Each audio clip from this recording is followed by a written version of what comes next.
हाथ जोड़ो, माथा नमाओ, और थोड़ा और, शाबाश। ठीक है ना? 3 तरह के प्रणाम होते हैं। पड़ोसी को प्रणाम खड़े खड़े होता है, अंकल को, चाचा को, बड़े ताऊ को प्रणाम झुककर होता है, पर माँ बाप को प्रणाम हमेशा घुटने। यह है जीवन का धर्म, इंसान के परिवार का धर्म कि सुबह उठते प्रणाम कर लें। तो आज से ये प्रणाम करना शुरू, मम्मी पापा को घुटने टिका के। बेटा आप भी करेंगे? आपके पापा यहाँ आए हैं क्या? मम्मी आई है क्या? इनके मम्मी कौन है जी?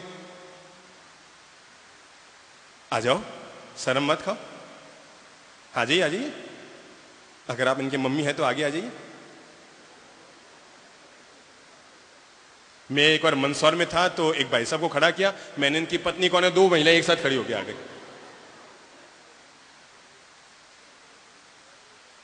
चलो बेटा, समझिए आपकी मां आई है, पूरे समाज को सिखाओ कि मां को प्रणाम कैसे करेंगे।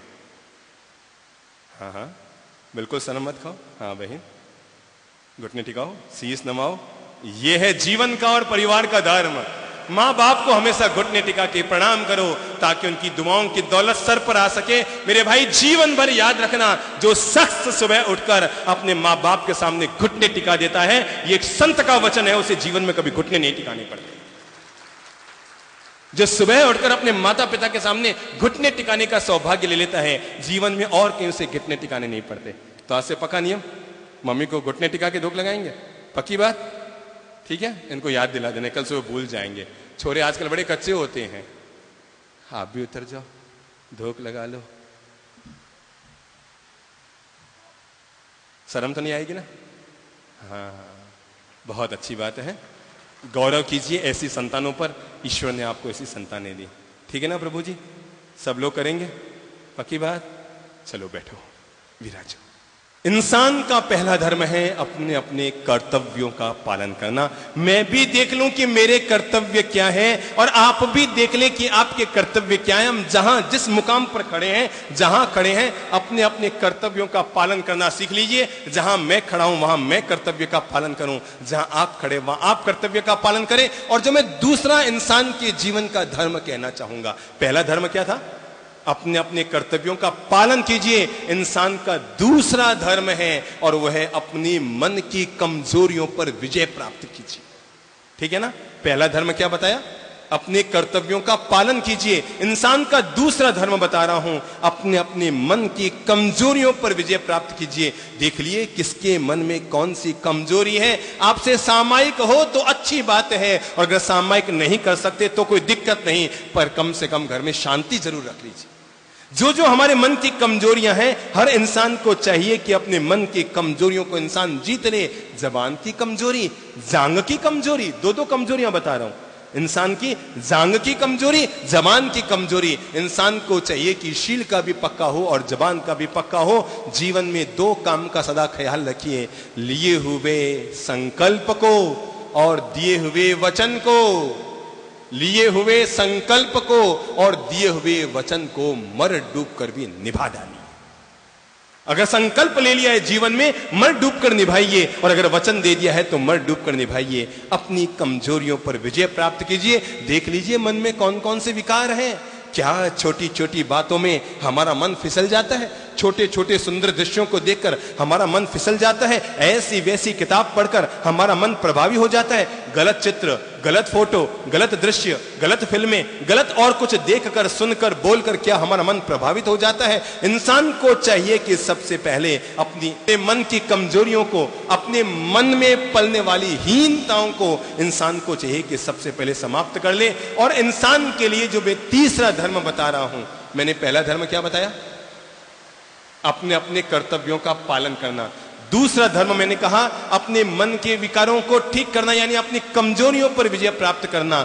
और जो मैं आप लोगों के लिए जीवन का तीसरा धर्म बताना चाहूंगा, वो हर किसी इंसान के जीवन का तीसरा धर्म है, इंसान होकर इंसान के काम आना।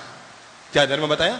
इंसान होकर इंसान के काम आना। अगर आप इंसान हैं तो इंसान होकर इंसान के काम आने की कोशिश कीजिए। वो कैसा इंसान जो एक दूसरे के काम ना आ पाया। धन दौलत पाकर भी सेवा अगर किसी की कर न सका। धन दौलत पाकर भी सेवा अगर किसी की कर न सका। दया भावला दुखित दिल के जख्मों को जो भर न सका, वो नर अपनी जीवन में सुख शांति कहां से पाएगा। ठुकराता है जो औरों को, स्वयं ठोकरें खाएगा। जिसने औरों को ठोकरें दी उसके भाग्य में ठोकरें हैं, जिसने औरों के आंसू पहुंचे उसके भाग्य में है कि वो अपनी आंसू भी पहुंचवा सके। आदमी का दूसरा और तीसरा और अंतिम धर्म होता है, वो है इंसान होकर इंसान के काम आना। अगर आपके बच्चे का जन्मदिन आता है, अब तक तो आपने ये काम किया है, बच्चे के जन्मदिन पर उसको होटल में लेकर गए, कहीं और लेकर गए और वहां पर जाकर मौज मस्ती खाना पीना किया है। मेरा कहना मानेगा, इस बार जब बच्चे का जन्मदिन आए तो होटलों में जाने के बजाय किसी अनाथालय में उसे लेकर जाइएगा और अपने बच्चे के हाथों से सब बच्चों को मिठाई और भोजन खिलाइएगा। किसी अस्पताल में ले जाइएगा, 4 किलो मौसमी खरीद लीजिएगा, मौसमी का जूस निकालने का संचा और चाकू ले जाइएगा, अपनी पत्नी को साथ ले जाइएगा। देखिएगा उन सब में सबसे गरीब रोगी चेहरे से कौन नजर आ रहा है और उस रोगी को अपनी ओर से वो मौसमी का जूस निकालकर बच्चे को देना। ले बेटा, इन्हें 1 गिलास ये जूस पिला दे। आप नहीं जानते जो 100 लोग बादाम की कतलियां खाकर क्या खाक दुआएं देते होंगे, पर वो गरीब बीमार आदमी 1 गिलास मौसमी का जूस पीते हुए आपकी बेटी को जो दुआएं देगा ना, उस दुआओं के सामने दुनिया भर की दुआएं फीकी पड़ जाएगी। वो जो दुआएं मिलेगी उसके सामने दुनिया भर की दुआएं फीकी पड़ जाएगी। अपनी बात को समाप्त करने से पहले एक बड़ी प्यारी सी मीठी सी घटना का आनंद देता हूं, और वो घटना है सत्य साईं बाबा की। सत्य साईं बाबा का नाम सुना है ना? कहते हैं साईं बाबा, बहुत पुरानी घटना है। साईं बाबा के पास एक युवक आया करता था। शिरडी के जो साईं बाबा है उनके जीवन की घटना, और शायद वे भगत भी नहीं जानते जो रोज उनकी पूजा करते हैं। साईं के पास एक युवक आया करता था, रोज आता, उनके पांव दबाता, सेवा करता, कमर दबाता, खूब उनकी सेवा करके जाता। एक दिन युवक ने साईं से कहा कि बाबा, पता नहीं क्यों रह रह कर मेरी इच्छा हो रही है कि एक दिन आप भोजन के लिए मेरे घर पर पधारें। साईं ने कहा, बेटा मैं कहीं आता जाता नहीं हूं, बूढ़ी काया हो गई, अब यहां जो आता है मैं खा लेता हूं, मेरी अब कहीं जाने की इच्छा नहीं है। युवक अड़ गया, साईं मैंने जीवन भर आपकी सेवा की है, एक बार मेरी इच्छा है कि आप मेरे घर पे चल के भोजन कर लीजिए। जब युवक ने बहुत ज्यादा ही आग्रह किया तो साईं ने कहा, ठीक है बेटा, जैसे तेरी इच्छा, कल का भोजन तुम्हारे घर पे कर लेंगे, हम अपने आप पहुंच जाएंगे।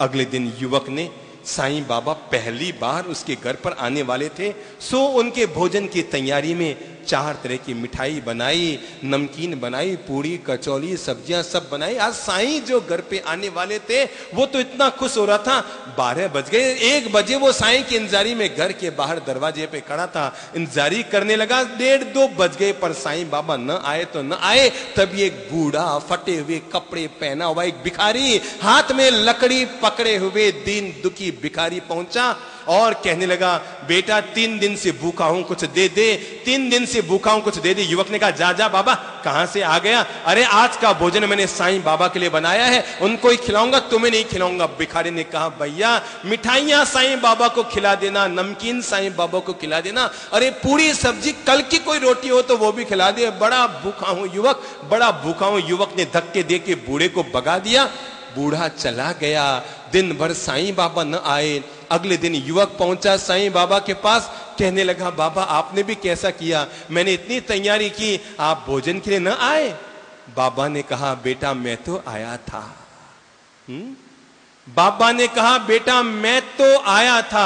युवक ने कहा, मतलब आप आए थे और मैं घर के दरवाजे पर दिन भर इंतजारी करता रहा, आप कहां आए थे? बाबा ने कहा, बेटा मैं तो आया था, मैंने 5 बार तुमसे भोजन मांगा भी था, पर तुमने धक्का देके भगा दिया, भला मैं क्या करता? तो युवक ने कहा, बाबा वो तो भिखारी था। युवक ने कहा, बाबा वो तो भिखारी था। तो बाबा ने कहा, मेरे बच्चे वो भिखारी नहीं, वो तेरा साईं था। ठीक है बाबा, आज मुझसे भूल हो गई, पर मैं चाहता हूं कल आप जरूर मेरे घर पर भोजन के लिए आए। बाबा ने कहा, ठीक है बेटा, तो इतना जिद करता है तो आ जाऊंगा, ठीक है आ जाऊंगा। अगले दिन युवक ने बाबा को ये देखकर कि साईं बड़े भूखे हैं सो और बूढ़े हैं, सो ये सोचकर उसने खीर बनाई कि खाने में सुविधा रहेगी। उसने तपेला भर के खीर बनाई साईं के लिए, घर के दरवाजे पर बैठ गया इंतजारी करने के लिए। 12, 1, 1:30, 2 बज गए, उसे बैठे बैठे झपकी आ गई। उसे झपकी आई, एक कुत्ता अंदर गया और जाकर खीर सबड़ सबड़ कर पीने लगा। कुत्ता खीर सबड़ सबड़ कर पीने लगा, सारी खीर वो पी गया कुत्ता। और जब सबड़ सबड़ की आवाज आई तो पता है मांसाहारी और शाकाहारी में क्या फर्क होता है पता है? मांसाहारी जब पशु कुछ भी पिएगा तो आवाज आएगी। शेर पानी पिएगा, कुत्ता पानी पिएगा, लपड़ लपड़ की आवाज आएगी। पर गाय पानी पिएगी तो, आप पानी पीते हैं तो लपड़ लपड़ की आवाज आती है क्या? नहीं आती। तो यह साबित हो गया कि इंसान शाकाहारी प्राणी है, मांसाहारी नहीं है। मनुष्य शाकाहारी इंसान है, वो मांसाहारी नहीं है, क्योंकि वो पानी पीता है तो लपड़ लपड़ की आवाज नहीं आती है। कुत्ता आया, सारी खीर पी, और जैसे ही युवक ने आवाज सुनी, उठाया डंडा और लगा कुत्ते की पीठ पर डंडे मारे।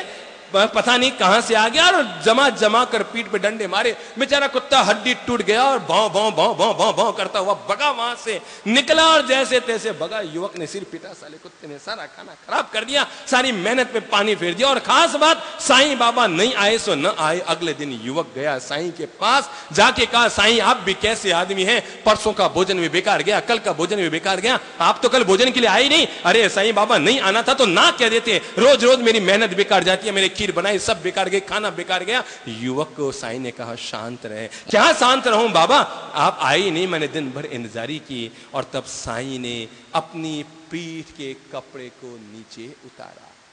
साईं ने अपनी पीठ के कपड़े को नीचे उतारा, कहा जरा मेरी पीठ को देख। तो युवक ने देखा कि साईं के पीठ पर बैंतों की मार पड़ी है, खून रिस रहा है। साईं की पीठ पर चमड़ी उधर गई है, खून रिस रिस कर बाहर आ रहा है। युवक ने कहा, साईं आपकी ये पिटाई किसने की? साईं ने कहा, बेटा तूने ही तो कल डंडे मारे थे। साईं ने कहा, बेटा तूने ही तो कल डंडे मारे थे। युवक ने कहा, मतलब मैंने और आपको डंडे मारे? साईं मैं तो रोज आपकी सेवा करता रहा। साईं ने कहा, याद करो कल तुमने डंडे मारे थे। युवक ने कहा, बाबा वो मैंने आपको कब मारे थे? वो तो कुत्ता आया था, खीर झूठी कर गया था, सो मैंने उसकी पिटाई की थी। साईं मुस्कुराए और कहने लगे, युवक वो कुत्ता और कोई नहीं, वो मैं ही था। साईं ने युवक को अपने पास बुलाया, बुलाकर उसकी पीठ पे हाथ रखा, सिर पे हाथ फेरकर कहा कि बेटा याद रखना, जो आदमी भिखारी में भी भगवान को देख लेता है, जो आदमी भिखारी में भी भगवान को देख लेता है और कुत्ते में भी कृष्ण को देख लेता है, वही आदमी भगवान को पा सकता है। जो आदमी कुत्ते और भिखारी में भी भगवान और साईं को निहार सकता है, वही आदमी भगवान का प्रिय हो सकता है। जीवन का तीसरा धर्म मैंने आपसे निवेदन किया, और वो क्या था? इंसान होकर इंसान के काम आने की कोशिश कीजिए। और जीवन का जो अंतिम धर्म मैं निवेदन करना चाहूंगा वो है, अपने आप को पूरी तरह से व्यसन मुक्त रखिए। किसी भी हालत में आप जरा टटोल लें। अब तक भी अगर कोई इंसान है जो गुटखे न छोड़ पाया, जर्दा न छोड़ पाया, तंबाकू न छोड़ पाया, सिगरेट न छोड़ पाया, शराब न छोड़ पाया, तो मैं कहना चाहूंगा वो इंसान अपने खानदान को ठीक करने के लिए अपने खान पान को ठीक कर ले, अपने मन की दशा को, अपनी भावना को, अपनी सोच को ठीक कर ले और पूरी तरह से व्यसन मुक्त अपने आप को कर ले। और कोई काम कर सके या ना कर सके, हमारे हाथ में ये तो नहीं है कि हम कपड़ों को बदलकर संत बन सकें, पर हमारे हाथ में ये तो है हम अपनी बुरी आदतों का त्याग करके घर में भी संत जीवन जीने का सौभाग्य ले सकें।